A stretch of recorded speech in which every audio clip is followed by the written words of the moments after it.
also I really appreciate the fact that, like, you know, it's not good that you guys are like in and out of jails and stuff like that, because my father was that. That's a fact. But there's something about that gives me mad motivation, bro. To add on to that, I'm gonna be honest with you. I wouldn't even, if my past was anything other than jail, I wouldn't even be the person that I am today.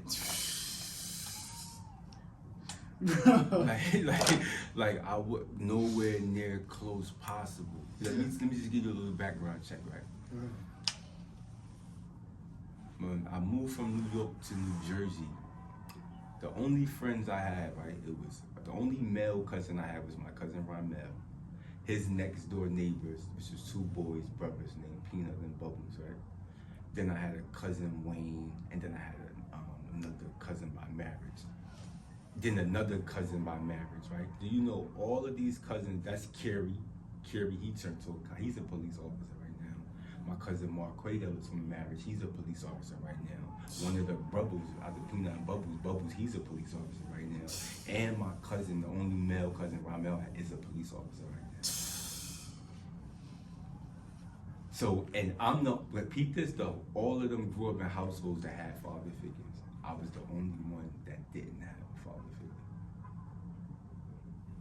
So when people talk about story and this being analytical and observant, being very observant to everything that went on, it's right under your nose. So when the Elohim give me a sign like this, it's no question with me because I know my body, I know my experience. I know the signs I get. I learned that I understand now that when I got that little chill that feel like the hair stand up on your body, that was a confirmation. So anytime I'm thinking very hard or you get the download and that chill came, I understand now that I'm right, I'm correct. And every time I follow it, dig deeper into it, I end up, it was right. Likewise. So now I don't even question the chill anymore. I just know I'm correct and I'm moving. It's like that Goku instant, Ultra Instant. It's kind of like that. It's the last stage. I mean, Dragon Ball Z is based on our science, bro. It's right and exact. DNA. Right and exact. Yeah. Right and exact. Yo, So I knew you said you had some questions. So. Yeah, bro. First and foremost, bro, congrats on Ebre, 144,000. Thank you, bro. I read through it. There's some things that I was like, oh, that's powerful. You know, like I can see how people could get. I can see how people could get really like controversial about it. You know, because I'm not like a very confrontational, like, you know, punch you in the face type of person. So to me, I was reading like, oh shit, yo, he really just told these motherfuckers that, you know, this. But I'm gonna get to those questions right now. Okay. Right. So first and foremost, really congrats on your book. I wish I had it here, but I know last time we were together, I gave you my boricua that was all in Spanish. Copy. But I made another version that when you read through it, it's English on one side and Spanish on the other. Okay. So, and you appreciate it. And you want to know that because I didn't read Spanish, right? It's a young Boricua joint in East New York right now that has that book. I actually gave her a gift. I bought her like something from my house and packaged the book with it. I appreciate that. So I saw them. I saw that. Oh yeah, I made a video on that, right? When I gave it to me, I thought you right there. I forgot. That was cool. Real quick, just because a lot of people are not really on the science, right? So what's your appellation? How did you come up with your appellation? Okay, so my appellation is, I was actually born Kal Shareef, but it was actually Kal Shareef Mitchell. So, because of my mother's father is a Mitchell, he's actually Horus. His name is Horus Mitchell, like the god Horus, Egyptian Horus. He's Horus Mitchell. So I just dropped all of the other letters from around the EL, and then I felt like it was there, right there. How could I pick Bay when L is already in my name? So I was born Kal Shareef L. And know you were born in North Carolina? Yes, North Carolina. And Berkeley County, no, Pitt County, North Carolina. And you moved from North Carolina to Jersey? To New York. Okay. So how far back can you trace your family lineage? Because you actually educated me or erudited me, informed me on the word aniyawiya. I never heard of aniyawiya before, but it's been mixed with the title of Cherokee. Yes. So how far back can you trace your nationality, and do you have people in your family that have other nationalities? All right, so if we go back, see, this is the thing. There's not one woman in my family. Like my mother, she's married. Her sister was married. My grandmother was married on my mother's side. My grandmother on my father's side was married. Like their parents was married. So I come from a long line of married. Nobody was born out of, like they might have been born out of wedlock, but by the end of it, like everybody was married. So I came from all women that took pride in being married. Like, and they all was either Blackfoot, which is actually Sissiska, or Cherokee, which is actually aniyawiya. So on both sides of my family, we always grew up like, yo, you Cherokee, Blackfoot, Indian. Are you going to hear that in any household? Aunt's household, grandmother's household, mother's household, you always going to hear that. So, and that goes all the way back to, I got, if I was to Google right now, my ancestral property, the grave sites are on the property. Like you can see them from Google Earth. And that's about 11 different ancestors there that go back probably to like the 1700s, if I ain't mistaken. And that's property we own. Like that's, so you can't even sell that land because it's something called air land. And you can't sell air land. Like unless all the family would have to come together and make a decision to sell it. But one person cannot just be like, I'm just selling this land at all. So yeah, I don't, from just common, not like property cannot own property. If a slave was not allowed to ride a horse and during slavery, how could you own land? And the horses. And all types of other farm, animal, livestock. I find that beautiful what you mentioned just now about like wedlock, because CMB talks about how a lot of our natural forms of matrimony Yes. are outside of the institutions of Christianity. Yes, in regards to the Moorish National Zodiac Constitution. Yeah. Like I think that's beautiful, bro, because yes. it's, you know, like a lot of marriages are very financially or like economically shaped, but even if they were in wedlock or out of wedlock, it's still an axiom or a 100% truth that the bloodline is still very much here. Yes, the bloodline is here. It's all, Yeah.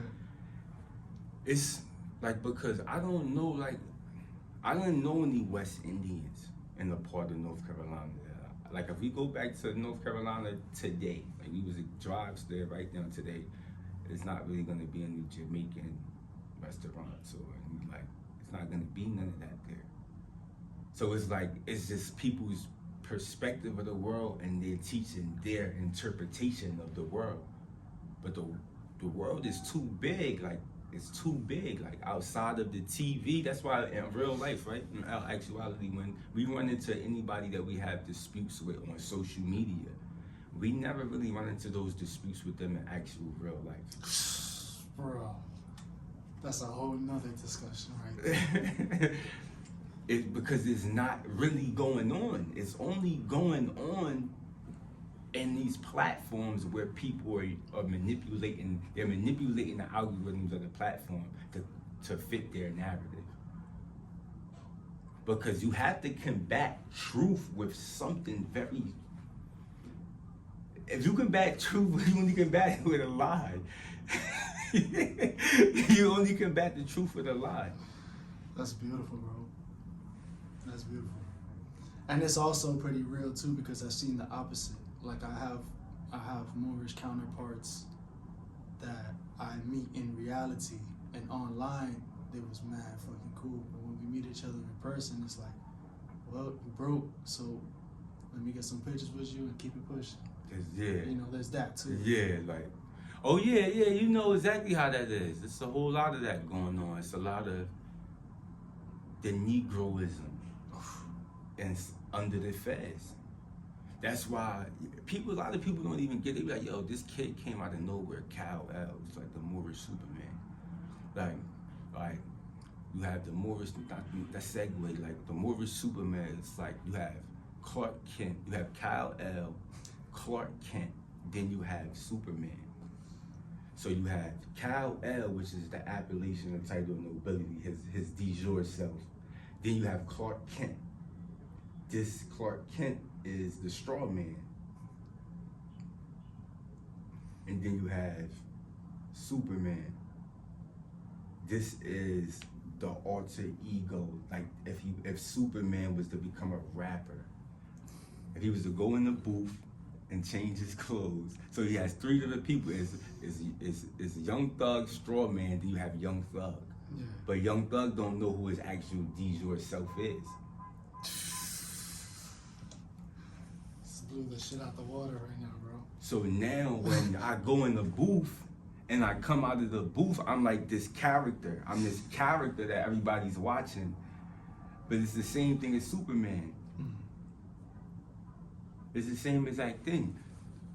And now it's forcing everybody to be like, so like, that was a whole nother thing, like, why did it this way? I never actually stepped foot in the Moorish Science Temple, ever, not one day. I never been in the Moorish Science Temple. That leads me to my next question. How did you learn about anything that's Moorish American? Right, that's crazy, right? Because that's a good question, because you would be like, let's say for instance, the CIA or the FBI, anybody would be like, yo, like this kid is like kind of like really taking off. This kid got a lot of influence. Well, who can we get some information from on this guy? Right, he wasn't a part of the Nation of Islam, but seems to know every one of their degrees. He did, they could get back and back. He was given knowledge himself by the Nation of Gods and Earth, but I never ever went to none of those meetings. I was given knowledge itself by scientific Abiya law. That's the God from the Nation of Gods of Earth who gave me knowledge itself. And after that, I ordered the books and just put everything else together on my own. And that's how I started learning about the Nation of Islam, because it's impossible to learn about the Nation of Gods and Earth and not know about the Nation of Islam. So, but then when you start digging a little bit deeper, you start hearing about a character named Noble Drew Ali, the Prophet Noble Drew Ali, which is the Prophet Noble Drew Ali, peace be upon him. That was something that I had to figure out, like, because it was Lee. Once I felt like he was born in North Carolina too, and he was Cherokee too, bro, I was like, nah. Yeah. That was like the major. Then I was like, he was born exactly 100 years to the day. And then it was like 286 days. And that led up to all beings born 4. So that would be the 4th Asiatic nation. It was like him reincarnating himself 100 years later. With the mathematical number, all beings born 4, it would actually be, it was the 4th Asiatic nation in North America as well. And I feel like if he was, this is from my perspective. Like when you look at the flyer that the Prophet Noble Drew Ali had, where and he was carrying the Moabite woman out of water, right? And it read humanity across her body. And he had 1 foot on land, which was salvation, and he had 1 foot in the water. And it said, drowning in the ways of the world. That was 100 years ago. If you look outside right now, our community is distraught and destroyed because of people drowning. Most likely the woman, she's drowning in the ways of the world. So and then they said, you know, that a lot of people don't know this, but a murder happened in the Moorish Science Temple of America. And his wives allegedly was the ones who did the murder. So I felt, and also one of the prophet wives was 12 years old. A lot of people don't know that. He didn't have sex with her, but he had her, and allegedly he was the one who did the murder. So, and then right after that, he was murdered. So from my perspective is he was so, he seen, like his vision was so vivid, he knew exactly what had to be done. And I feel like that's what got him murdered. Because he didn't abandon that mission of uplifting fallen humanity. He knew that he had to raise the Moabite woman to a higher self. And that, I think, ultimately that led to be the downfall. So if he was to reincarnate and come back, I would come back different. I need a different test this time. I need to be a pimp. I need to be a little colder on women. I need to find a little harder way to do it so I can see it different with this mission this time. I actually have a question that's going to line up perfectly with that. But before we get into that, right, what advice would you give to the people that's coming in the future about mental health, considering how commodified and how many iPad babies there are now and stuff like that, and so many distractions? Like, what kind of advice could you give for mental health? Like, because even in the extremes of incarceration to the street, to a football player, to like anybody across the board, like what kind of advice could you give in terms of like mental health? Because I'll tell you, man, I see a lot of mental health issues. That's hard. That's a deep question. It's a good question. I would say I don't really have a good answer for that because I fight mental health as well. I can just give the answer of like how I get through it. Go ahead. It would be, I had to block everything out. Like I had to block everything. I had to become numb to the past things in my life. People,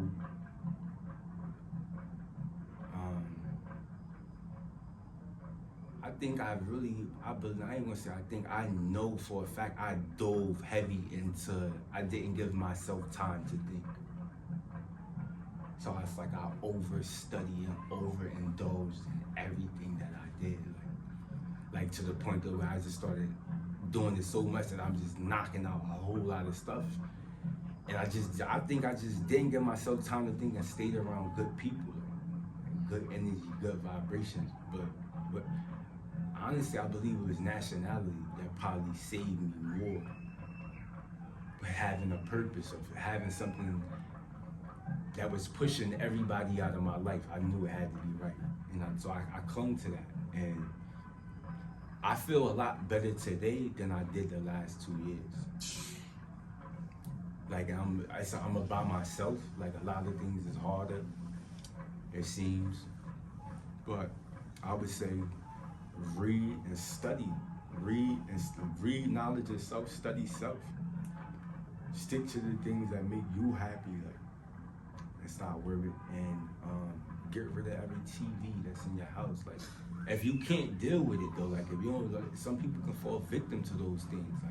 Like my child might fall victim to the TV, but I might not fall victim to the TV. So I might need to get it out of my house if my child is there. But if my child's not there, I might have a TV here. But it's just... Yeah, that's really powerful, bro. Yo, considering Moors contributed to almost every civilization on the planet, why do you think so many of our people don't take their roles seriously in society, man? As a Moor, like as their a descendant, descendants of Moors, because a lot of people don't believe. A lot of people really don't believe, and a lot of people don't really understand what freedom is. Like people, you think you free, like you're not free. If you free, you have your own treasury, you have your own money, you have your own government. They ain't given a high enough positions in the world to have any pride like it's very hard for somebody that's not in the know to. That's a tough one, right? Yeah, that's tough, gang.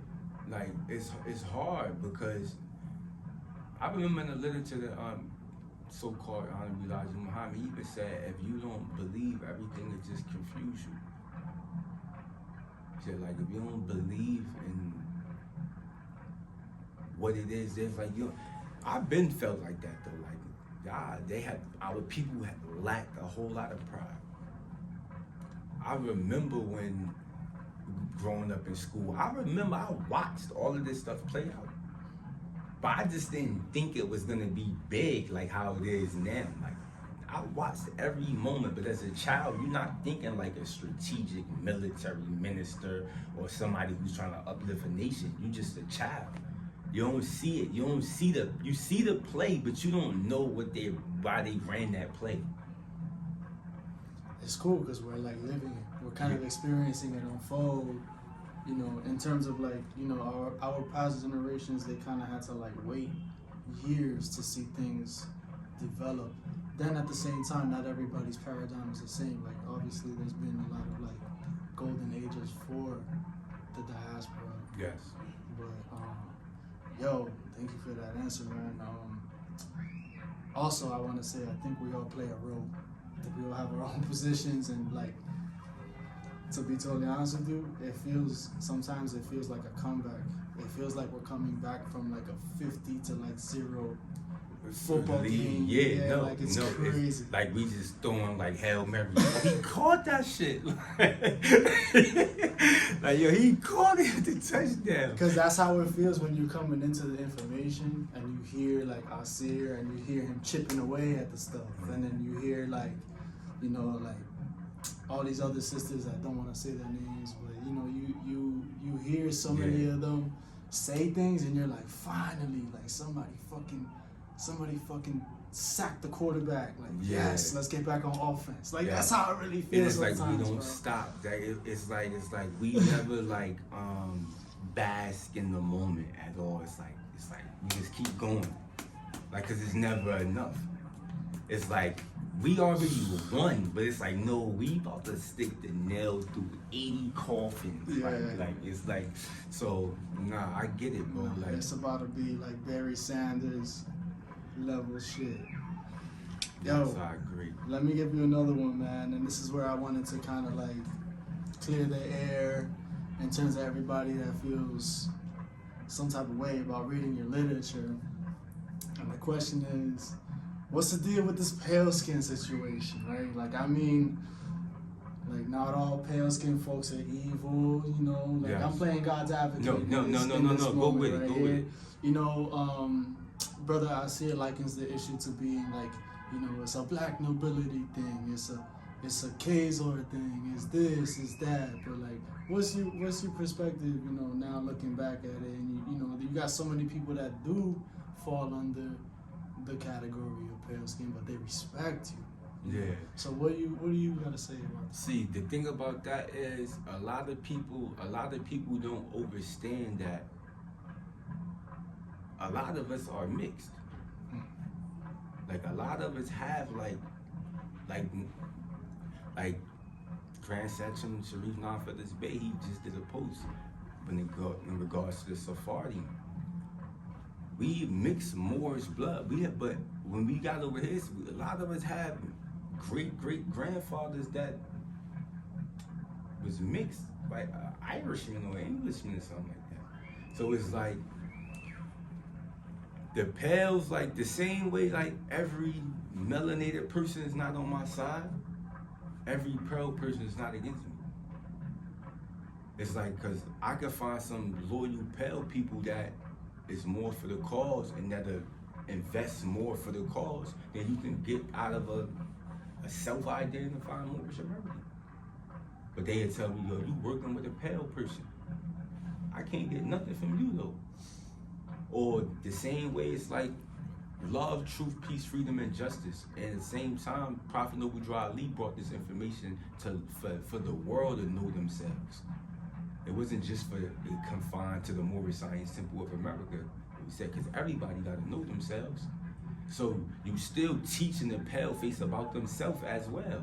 When you uplifting fallen humanity, everybody fell. So the same way you got, it's pale faces that's on that free white persons list that's enslaved right now too. They're being called U.S. citizens. Like, the United States is nothing like it's supposed to be in the Republic at all, by far. Because everybody's enslaved over here. Some are a little bit more enslaved than others due to classism, but everybody's enslaved. So it's like, ask yourself this: if you're melanated, if they was to give you, let's say, yo, we're gonna give y'all reparations every first of the month, they're gonna give you $10 million in each of your accounts, you and your. But the pale faces are gonna get $5 million in their account. You're gonna say, no, fuck that, because the pale face is not supposed to get any money. No, it shows where your heart is, because that shouldn't even bother you. It shouldn't bother you, because that means it's not really you. You're not, your heart chakra is not right yet, because you're still moving from a place of whatever, I don't know what to call it, but at the end of the day, I know for a fact if a so-called Latina Cuban woman that I consider six ether and Latina, if she be like, yo, I'm feeling her and we want to get married, I'm not turning her down. Because, oh no, I'm looking for this ebony carbonated woman, this moorish goddess that's gonna walk up and change my life. Get that fuck out of here. You know what I'm saying? Like, get the fuck out of here. Like, I love my sisters, but at the end of the day, it's like, that's when first of all, long live my little brother, may his soul rest and return back to the essence, Quadir A. Swain. My little brother his name was Quadir Ortiz Castro Swain. He looked just like you. My mother pushed him out. His father is Modesto Castro. So I always knew that, so I never had an issue with that right there. Like, I watched my mother push out a straight child that looked like a straight, like two Spanish person pushed them out. Mm-hmm. You know what I'm saying? So it's like, I don't have an issue with it, and I just believe that a lot of people have their races, bro. A lot of people are racist that look like me, and then there's people that's racist that don't look like me. My thing is ignorance. I don't like ignorance. If you're an ignorant person, I don't care. Like, for you to be racist in any type of way in the form of prejudice, let me say prejudice. Mm-hmm. For you to be prejudiced, you have to be a very ignorant person. You have to be. Yo, let me give another one. How important is it for you to go visit the places that are contemporarily considered to be moorish, such as, like, you know, Spain, Europe, like Mexico? God. Like, what? Have you been to any of these places? Never been to none of these places. What about like North Carolina? Like, yeah, I go to North Carolina. How important is it for you to, like, repatriate and go back to the land and stuff like that? That's your pilgrimage. Like, the same way how they trying to tell you, oh, yo, as a Muslim, mind you, they're believers. Nothing wrong with that. Prophet Muhammad sallallahu peace be upon him. But they have to make Hajj. So Hajj is considered at least once as a Muslim. Make Hajj, go over there, make pilgrimage, whatever. That's just a corrupted version of our regular life. Like, if we was born in North Carolina, or our ancestors built the pyramids in Mexico, and we have our father's side Sephardi, they built those beautiful Moorish architectures in Spain. That's our pilgrimage. Why would I go to Mecca? Why would I go to Mecca? Unless our ancestors built that too. But that's what I look for as pilgrimage. Of course, I feel like that's very important because it keeps you in tune with your lineage, your ancestry, your heritage. Like, I want to go to Puerto Rico because I just seen some caves they went in, and it was Hebrew written all on the walls in Phoenician. Mm-hmm. I saw that recently. You seen that? So it's like, the first part, I'm gonna be honest with you. I'm about to go to Puerto Rico. I'm gonna get up with the Moor because as soon as I move in the spot, I'm settled, and then I can start moving around. I feel free now. Like, you know what I'm saying? Like, I can do the things that I need to do. That's beautiful, man. That's essentially what I did, and that's how I even came across and made my appellation, because got like a download after reading Malik El Shabaz's book, and then the way he did the El Hajj.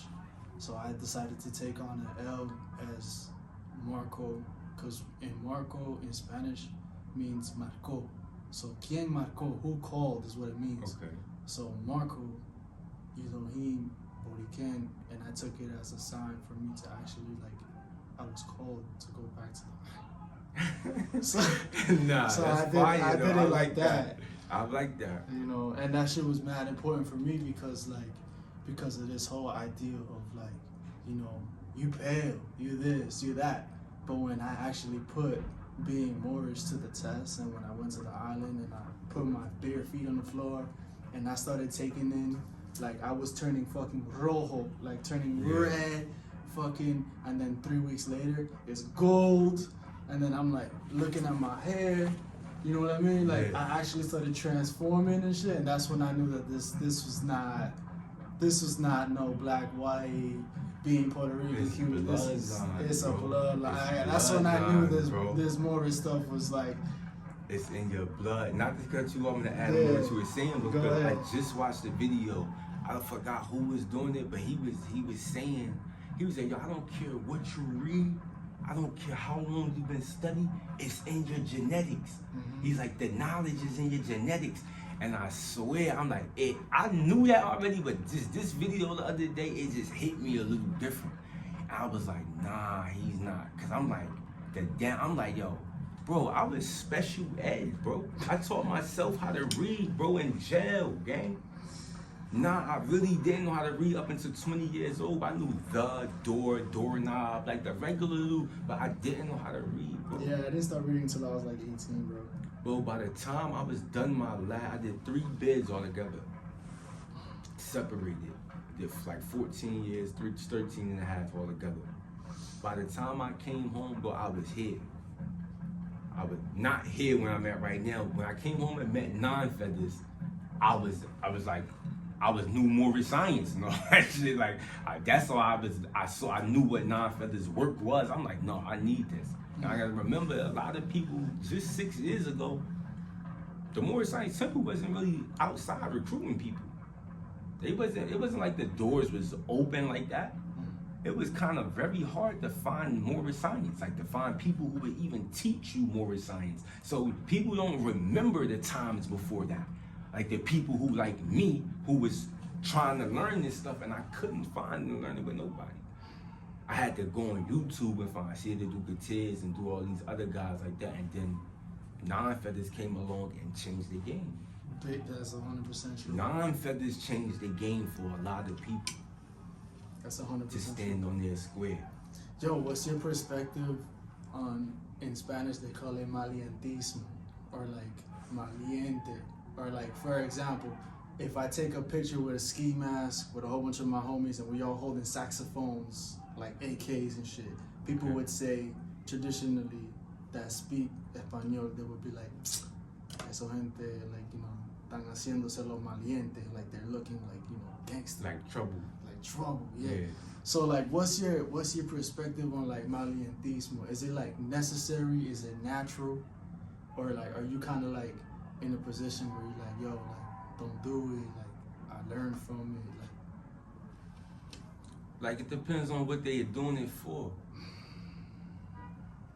I would say, like, I'm like, if y'all standing on the eastern part of Puerto Rico and y'all telling people like, yo, this is our land and we don't need nobody to come govern this because we feel like the government is mistreating us or whatever, and they want to take their land, then that's good. But if they out there doing it, selling drugs, letting people get raped and stuff like that, and they just being regular criminals like what's going on, they need to go to jail, man. Because you need to take that energy and focus it on getting your land back. That's anywhere, here too though, like, you know what I'm saying? Like, so, but like, if it's just about young idiots outside with ski masks on and all that, no, they gotta go to jail, man. You have to get off the streets. Because you're gonna shoot somebody who live in this community that's not doing nothing to nobody but buying new clothes. You might be hating, he might have a girlfriend you like, you're gonna shoot him. But when the when so-called 12, the policy code enforcers ride through here harassing people, you're gonna run from them with your gun on you. Because you don't want to go to jail. So you in the way and 12 is in the way. Like they the same, y'all the same people. Like the gang members and 12 is on the same side. That's why the Moors oversee everything. Because all these niggas is on the same side. If you black, Latino, or US citizen, man, y'all niggas is on the same side. Real shit. Like you on the same side as the cops. How are you on the same side as the cop? Because I guarantee you, if I ask that cop, is he a U.S. citizen, he's going to say yes. If I ask you, if you're a U.S. citizen, not you, but you're going to say yes. So y'all on the same side. Because your nation that you claim, Crip Nation or Blood Nation, ain't a real nation.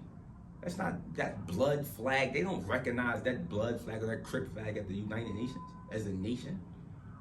You just made that shit up. And you guilty of treason and genocide. You're lying to the people when they have a nation. Come on, bro. It's just mad different.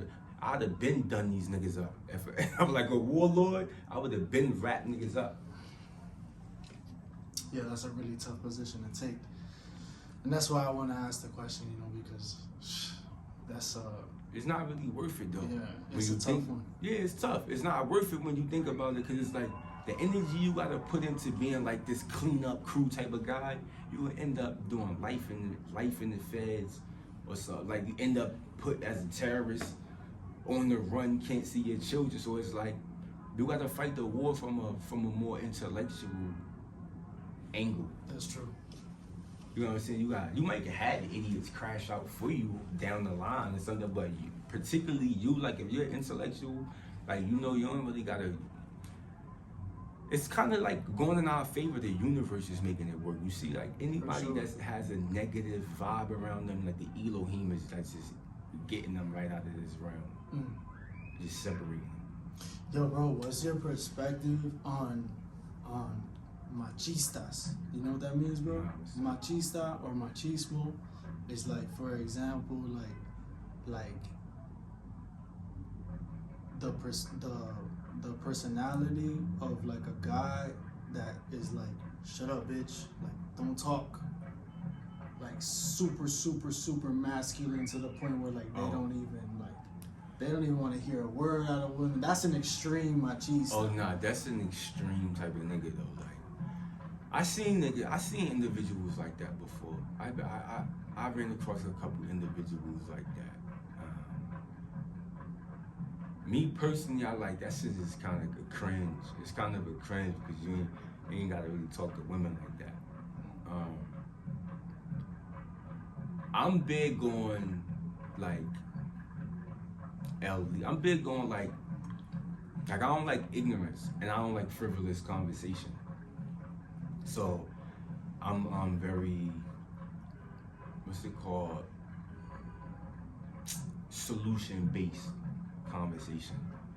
Like, so it's not really like, I don't want to have a 17-minute conversation about the possibilities or something. Like, or like it's either like, let me figure this shit out. I can figure things out usually on my own. So me personally, a woman's not really needed for anything when it comes to me. Like, so it's like, for you to be around me, I have to really like you. Like, I gotta really like you. Like, and now I don't have those type of issues with me. I saw one time there was a post you put up, and like, I'm a young man, I've been in a lot of relationships, I'm good looking and stuff, right? I play sports and this and that. But there's definitely an aspect of something that you brought out that I found it to be hilarious. Because you said, it's not until I say some wild shit to a woman that they start liking you. Oh, I remember exactly what it is, yeah.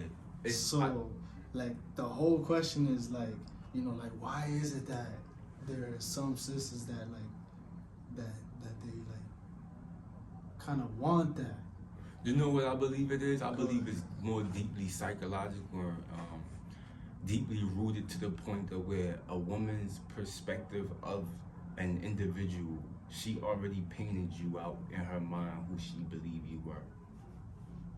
Like she already, in her mind, she just seen you for the day, oh, that's Marco L, that's Kal L. They're cute, but he's probably broke. Like she done ran through so many different scenarios of you in her head that's negative. Beyond you looking cute, every other scenario she ran her head about you is negative. Now on top of that, when you come with the nice guy role, right? Now she just put another scenario on you. Oh, he's a nice guy, he's a pushover. So in her mind, she's solidified, it's confirmed who you are to her.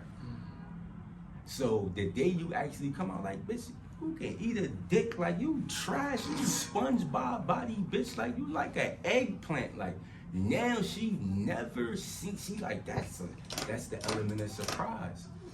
You know what's crazy? Now you become intriguing. I saw you post this thing where you said it's like the 48 laws of power or something like that, and it was about like never appear too good. Yeah. I personally struggle with this, bro. You struggle with that. Because I try my best to be moral. Yeah. I try my best to be moral, you know. So it's tough for me sometimes to be like, you know, like a motherfucker. But sometimes I find myself being a motherfucker. Yeah. So, you know, this is me struggling because there's also a new generation that's being moored on the planet right now that's also extremely, like, they're like perfect, bro. Yeah. They have pure hearts. Yeah. So this is a question for the next generation, because I've done some fuck shit too, you know. Yeah. I made mistakes, whatever, you know. Compared to like New York City life, I'm a goody two shoes. Yeah. But I know people, me working internationally, that they're like crystals. Like right. They don't got no stains on them. Stains. So what would you say, like what's some advice you would give in terms of like the whole like to not appear too good thing? I would say, first, I took that out of, I gotta give that came out of the 48 Laws of Power, Robert Greene's book. Not appear too never seems to appear too perfect. I believe that that's a law that's used in a certain environment, like you might not, everybody might not have to utilize the appearing too perfect, or maybe they might have to, because like, but see, it's a double-edged sword, because you can you can play like let's say for instance, right?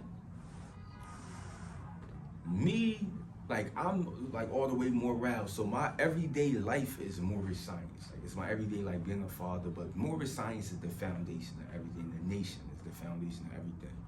Now you might see me around some crowds that might be under federal investigation.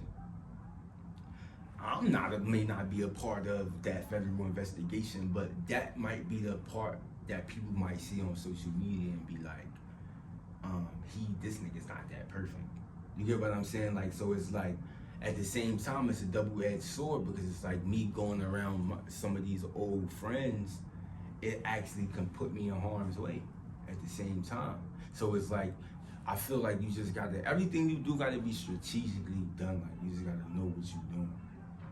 You gotta know what you're doing. And you know, another thing they say, never, another one of the 48 laws was never, a king should never isolate himself in a castle, because then you can't hear the whispers, or you can't get the little things out of the people of your court, that so you can put your puzzle together, what's going on. Say, once you secluded, you don't know what's going on. You just an inevitable victim to the element of surprise at that point. So it's like, just, that's when I learned. I was stressing, bro, before I accepted, like, yo, bro, I come from what I come from, and I'm still going to obtain all of these accolades. I'm still going to execute all of these things, right?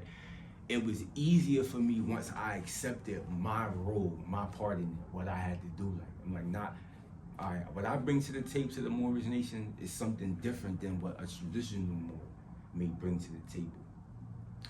What you bring to the table may be different than what I bring to the table. So it's like, I'm not about to stress myself out because I'm not dressing like a Moor every day, and I'm not even in the same type of environment. I might not even be in the same financial position. I don't even wear a fez, bro.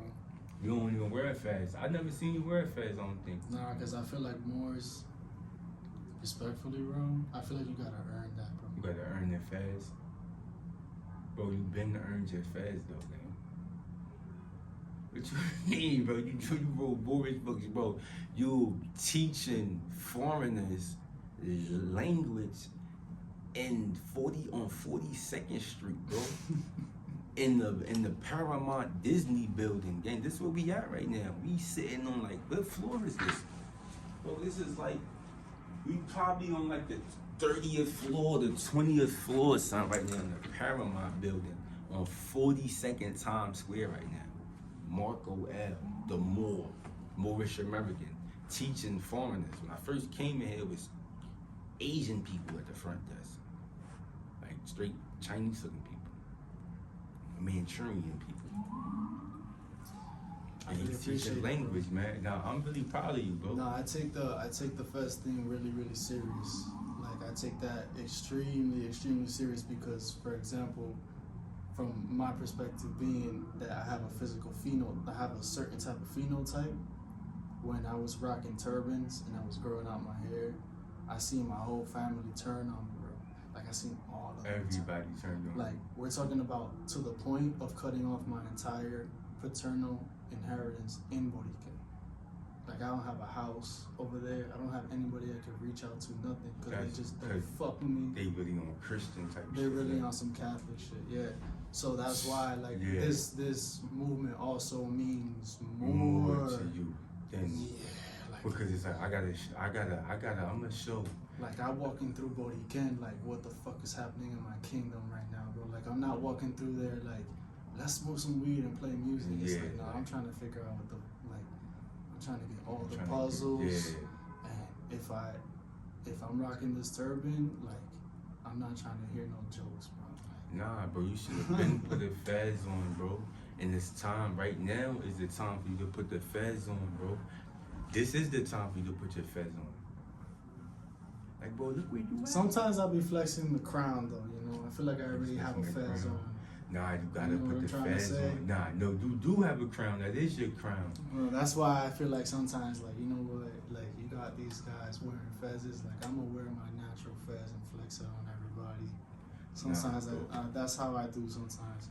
Respectfully, you know, and this is just me trying to, like, really push other Moors to be like, if I'm gonna wear this fez today, I'm not gonna make people look like clowns when I wear this. Nah, that's a fact though. I agree because I did a post like that one time that the black fez, like I had like 2 years into me having my Matt D, somebody was like, yo bro, you a mufti, you supposed to be a mufti, you supposed to be wearing the black fez.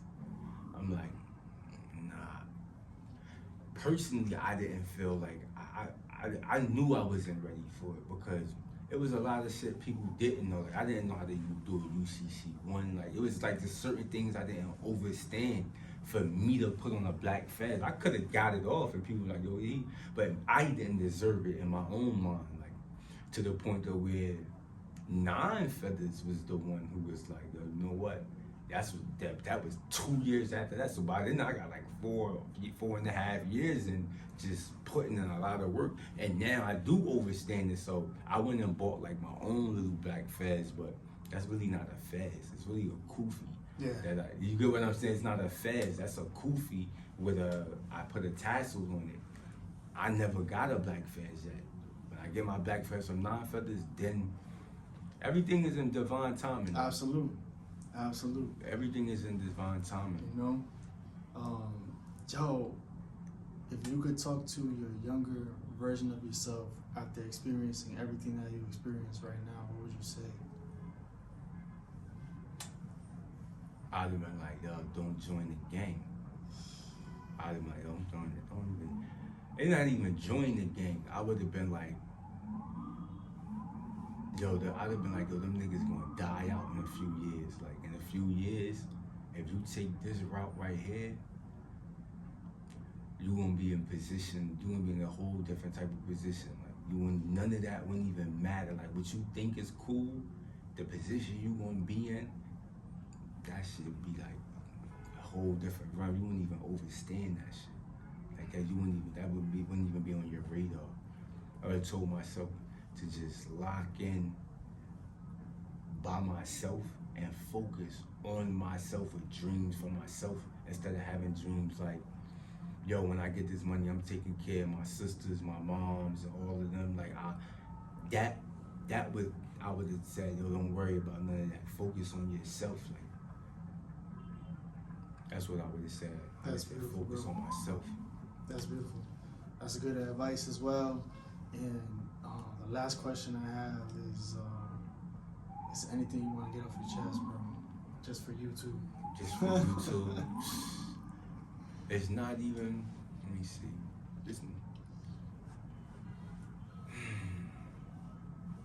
I feel like at this point in my life right here, like I just wish my children's mothers would just stop being like bitter about certain things, like. And if I would have knew the things I knew now, I would have did things different in the past, like. But I wouldn't change nothing, like. I wouldn't change nothing, and